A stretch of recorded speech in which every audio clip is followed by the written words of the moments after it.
શરૂઆત કરીએ કારણ કે જુઓ આ અઠવાડિયે આપણને એક બહુ જ સીમિત દાયરાની અંદર કારોબાર જોવા મળ્યો છે. ગઈકાલે એક્સપાયરી થઈ તો ત્યાં પણ એક આપણને સીમિત રેન્જ જ જોવા મળી, પરંતુ જે છેલ્લા ઘણા સમયથી તમે એક પોઈન્ટ આઉટ કરી રહ્યા છો ઇન્ડિયા વિક્સ કે જે 12-13ની આજુબાજુ થોડો તમે કહી રહ્યા હતા કે સ્થિર થવો જોઈએ, ગઈકાલે અહીંયા આપણને 13ના લેવલની નજીક પહોંચતો થોડો ઘણો દેખાયો છે અને ગઈકાલે આમ પણ બજારમાં થોડી વોલેટાલિટી પણ આપણને છેલ્લા 4-5 દિવસમાં ઓછી થતી દેખાઈ છે. ખાસ કરીને હવે અહીંયાથી બજારની ચાલને તમે કઈ રીતે જોઈ રહ્યા છો? કારણ કે હવે 15 ડિસેમ્બર પછી આપણે જોઈશું કે વૈશ્વિક બજારો થોડા રજાના માહોલમાં પણ જશે. આ પરિસ્થિતિમાં હવે શું ખાસ ધ્યાન રાખી રહ્યા છો તમે? ઘણો આભાર નીરજ, આપનો સૌને પ્રણામ અને શુભ પ્રભાત. સૌપ્રથમ તો એક ટિપ્પણી કરવા માંગીશ.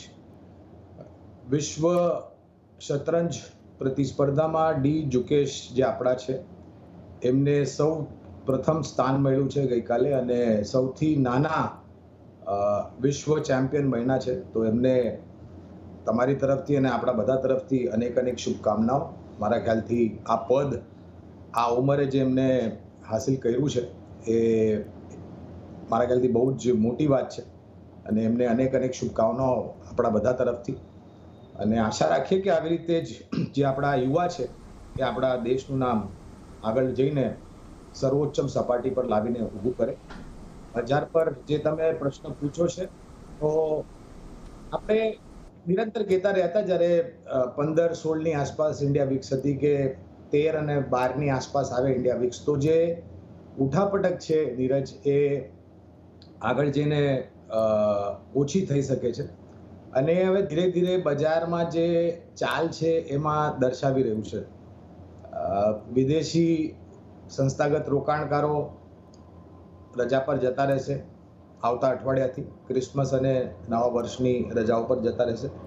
તો એમના તરફથી જે નાની વેચવાલી અમુક આંકડા આવતા હતા અને અમુક ખરીદારીના આંકડા આવતા હતા ત્યાં આગળ થોડી ઘણી રાહત જોવા મળશે. ઇન્ડેક્સ ભલે તમને દાયરાબદ્ધ કારોબાર કરતું દેખાશે એવું અમારું માનવું છે. 24,400 અને 24,200 બહુ જ ખરાબ પરિસ્થિતિમાં જો કદાચ થોડી ઘણી વેચવાલી અથવા તો સમાચારો એવા તો આ એક નીચલા બે સ્તર છે. અને ઉપરની તરફ મારા ખ્યાલથી જે આપણે જોઈ ચૂક્યા છે નીરજ, 24,600 અને 24,750. 24,750 જો નિર્ણાયક તરીકે બંધ થવાથી આપણને એ સપાટીની ઉપર બંધ આપે બજાર, નિફ્ટી સ્પોટની હું વાત કરું છું, તો પછી 25,000 તરફથી બી જવાની આપણી ક્ષમતા છે.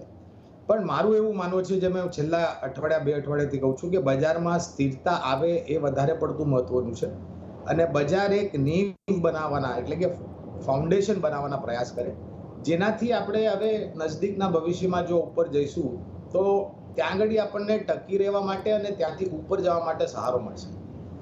આ ઉઠાપટક જે વોલેટાલિટી છે મારા ખ્યાલથી કારોબારીઓને બી, ટ્રેડરને બી હેરાન કરે છે અને લાંબા ગાળાના રોકાણકારોને બી થોડી ઘણી અસમંજસ પરિસ્થિતિ ઊભી કરી છે. પણ ઇન્ડેક્સ એક તરફ સ્ટોક સ્પેસિફિક અને સેક્ટર સ્પેસિફિક જે સમાચારો આવે છે એના આધાર પર કદાચ તમને સ્ટોક સ્પેસિફિક મૂવ્સ જરૂર જોવા મળશે. એટલે જો સ્ટોક સ્પેસિફિક મૂવ ખાસ